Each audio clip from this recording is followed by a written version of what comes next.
तो आज मैं आपको एक अनोखी रहस्यमय कहानी सुनाऊंगा। अगर आप चैनल पर नए हैं तो अभी सब्सक्राइब कर ले तथा कहानी पूरा देखें। अंत में एक अनोखा रहस्य छुपा है। धन्यवाद। तो सुनिए। प्राचीन समय की बात है। एक दूरस्थ प्रदेश में चंद्रदत्त नाम का एक राजा राज्य करता था। राजा चंद्रदत्त बहुत ही न्यायप्रिय था, लेकिन उससे एक बात का बहुत अभिमान था। उसे लगता था कि उसने महादेव के लिए सबसे भव्य मंदिर बनवाया है। उस मंदिर में हीरे जड़े थे और उसके शिखर पर सोने का कलश चमकता था। राजा को विश्वास था कि महादेव केवल उसी के मंदिर में वास करते हैं। उसी राज्य की सीमा पर एक बहुत ही निर्धन और बूढ़ी महिला रहती थी, जिसका नाम पार्वती था। वह इतनी गरीब थी कि उसके पास मंदिर जाने के लिए नए वस्त्र तक नहीं थे और वह चलने में भी असमर्थ थी। उसने अपने घर के बाहर एक छोटा सा गड्ढा खोदा और उसमें बारिश का पानी इकट्ठा कर लिया। वह उसी गंदे दिखने वाले पानी को गंगा जल मानती और रोज उसमें से एक चुल्लू जल लेकर पास ही खड़ी एक सूखी लकड़ी पर चढ़ा देती थी। वह मानती थी कि वह सूखी लकड़ी ही महादेव का स्वरूप है। गांव के लोग उसे देखकर हंसते और कहते, अरे बुढ़िया, राजा ने सोने का मंदिर बनवाया है, वहां जाकर दर्शन कर इस सूखी लकड़ी को क्यों सींच रही है। पार्वती बस मुस्कुराती और कहती, मेरे महादेव तो यही हैं। एक बार राज्य में एक बड़ा उत्सव हुआ। राजा ने घोषणा की कि आज महादेव साक्षात मंदिर के मुख्य द्वार पर दर्शन देंगे। हजारों की भीड़ उमड़ पड़ी। राजा अपने अहंकार में स्वर्ण थाल लेकर खड़ा था, लेकिन सूर्यास्त हो गया और कोई चमत्कार नहीं हुआ। तभी मंदिर के मुख्य पुजारी को एक स्वप्न जैसा आभास हुआ।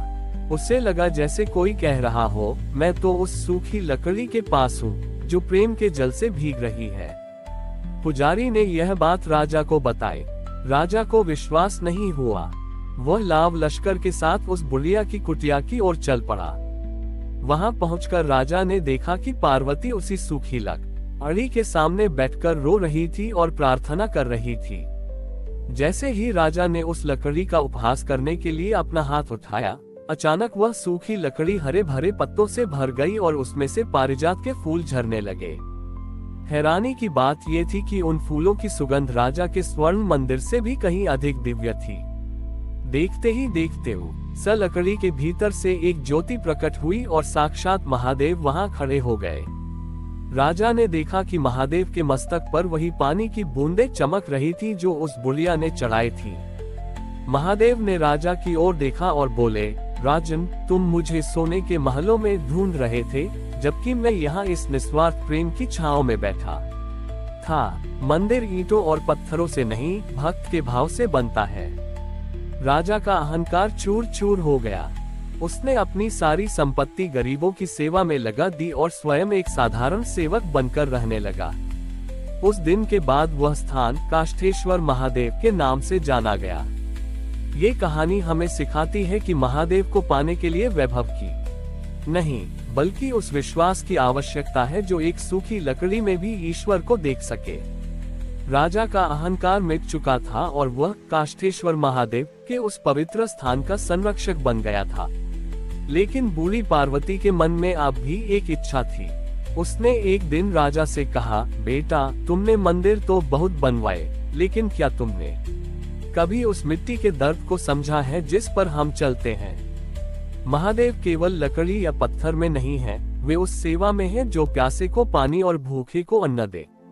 राजा ने पार्वती की बात मान ली और उस कुटिया के पास ही एक विशाल जलाशय खुदवाना शुरू किया ताकि सूखे क्षेत्र के पशु पक्षियों और राहगीरों को पानी मिल सके। खुदाई के दौरान मजदूरों को जमीन के भीतर एक विशाल काली शिला मिली। वह शिला इतनी भारी थी कि 100 हाथी भी उसे हिला नहीं पा रहे थे। राजा परेशान हो गया और उसने सोचा कि शायद ये कोई अपशकुन है। तभी पार्वती वहां आए और उसने उस शिला को छूकर बड़े प्यार से कहा, मेरे महादेव, आप क्यों भारी हो रहे हैं? अपने बच्चों का रास्ता क्यों रोक रहे हैं? जैसे ही पार्वती ने वह शब्द कहे, उस शिला से शीतल जल की एक धारा फूट पड़ी। वह शिला स्वयं एक सुंदर घाट के रूप में परिवर्तित हो गई।